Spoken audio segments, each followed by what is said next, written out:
Jelas di sini? Halo, jelas? Belum saya terangkan, bagaimana bisa jelas? Belum saya terangkan. Kalau sudah jelas saya selesai gitu kan? Baik. Apa itu qarin? Qarin itu asalnya dari kata al-qarnu. Sesuatu yang menempel lekat. Sesuatu yang menempel lekat. Al-qarnu. Ya, tanduk kerbau itu disebut dengan qarnun. Qarnul jamus. Qarnun, nempel dia. Ya. Kalau ada teman yang selalu lekat, memberikan pengaruh gitu kan, sampai nempel betul, nggak mau terpisahkan, taib, itu kemudian berubah katanya dari qarnun menjadi qarinun.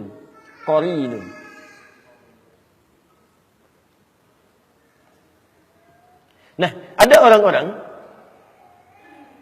yang menjadikan setan sebagai teman dekatnya, dan setan nggak mau berpisah dengan dia. Hati-hati ya. Makanya nanti kenapa setan disebut dengan qarin? Karena setan itu selalu pengen lekat dengan manusia seperti tanduk nempel pada kerbau. Ya, dia dekatin terus dan selalu membisikkan yang buruk-buruk. Ya, yang buruk-buruk, memberikan was-was macam-macam, ya dan sebagainya. Dan menariknya ada orang-orang yang secara dia tidak sadar nih. Dia tidak sadar, dia menjadikan pengaruh-pengaruh setan sebagai bimbingan untuk melakukan aktivitas. Baik, kalau pada yang nampak jelas haramnya, barangkali itu mudah dihindari. Ya, setan katakan, misal, ya, sedang adzan berlangsung, Allahu Akbar, Anda diajak untuk berlaku maksiat, bisa kan? Lakukan ini, Anda bisa mudah tolak itu. Tapi yang tidak mudah untuk dilakukan adalah, awas, ketika dia mulai menggoda masuk pada wilayah agama. Apa diantaranya? Misal, saya berikan beberapa gambaran. Quran, surah ke-18, ayat 103 sampai 104. Posisi paling kiri di pertengahan. Awas, disebut dengan dhalla sa'yuhum fil hayatid dunya wa hum yahsabuna annahum yuhsinuna sun'a. Ada orang-orang yang tersesat dalam amalannya saat hidup di dunia dan dia mengira dia sedang melakukan kebaikan. Jadi ada orang yang digoda oleh setan, godaannya ini mohon maaf ya, bukan pada aspek dunia, tapi masuk pada aspek urusan-urusan agama. Tuntunan syariat. Misal, ya, Anda didorong untuk umrah berkali-kali, haji berkali-kali misalnya kan, padahal di sekitaran Anda ada orang-orang yang sangat membutuhkan, ya, ada orang fakir yang kehilangan mata pencahariannya, ada orang yang putus sekolah, ada macam-macam, bahkan Allah tempatkan Anda di lingkungan yang memang butuh perhatian. Tapi Masya Allah, Anda jadikan itu sebagai kenikmatan. Berangkat lagi, kasih cerita lagi. Sementara di sekitaran Anda sangat mengharapkan dan berdoa kepada Allah. Ya Allah, mudah-mudahan si fulan perhatikan saya. Hati-hati. Bila terjadi seperti demikian, orang-orang yang gemar melakukan ibadah dengan kesenangan dan lupa dengan sekitaran sebagai prioritas, itu bagian dari godaan setan. Hati-hati. Jangan-jangan antum sibuk umrah, sibuk haji hanya untuk kesenangan aja. Berangkat lagi ya. Itu setan sudah masuk. Termasuk menanamkan perselisihan, perpecahan, dan sebagainya. Ya, bahkan Nabi sampai mengingatkan, jangan sampai ada orang belajar, siapapun, orang yang belajar, man ta'allama ilman, siapa yang mempelajari satu ilmu, ya, la yuridu bihi, dia tidak meniatkan untuk pencariannya ini, ya, li ghairi wajhillah, selain kepada ridha Allah Subhanahu wa taala. Ya. Apa diantaranya?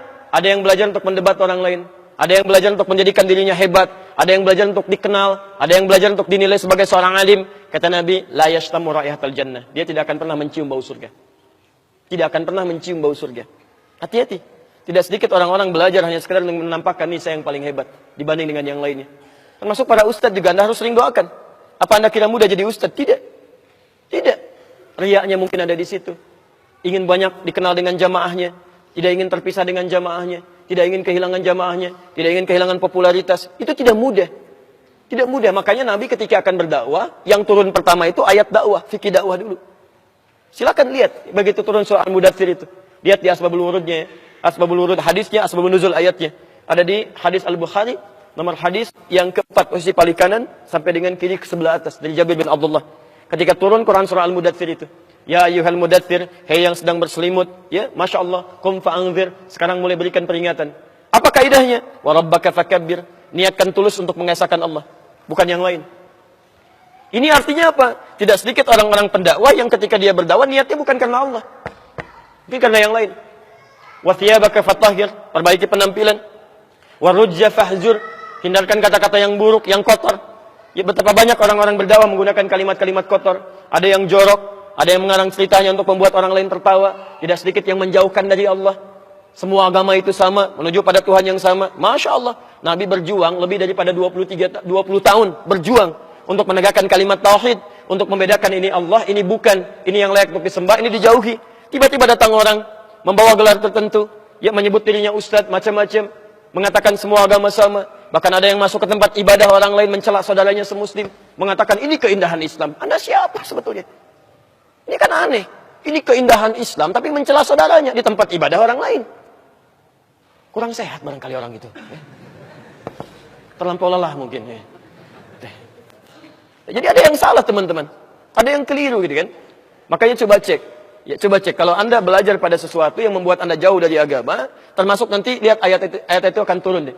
Akan turun ya. Termasuk ada orang yang dikaburkan dalam urusan agama, dia merasa benar padahal banyak salahnya. Ya, banyak salahnya. Saya berikan gambaran sederhana ya. Ketika Anda belajar Islam, tapi tidak membuat Anda tenang pada kepribadian Anda, itu ada yang salah di situ. Pasti ada yang salah. Anda belajar Islam, tapi semakin jauh dari Allah, nggak tenang, atau sibuk mikirin orang lain misalnya, itu pasti ada yang keliru. Ya surga sendiri aja belum jelas, udah mikirin orang lain. Ada yang fatal di situ. Nah, itu yang disebut dengan qarin.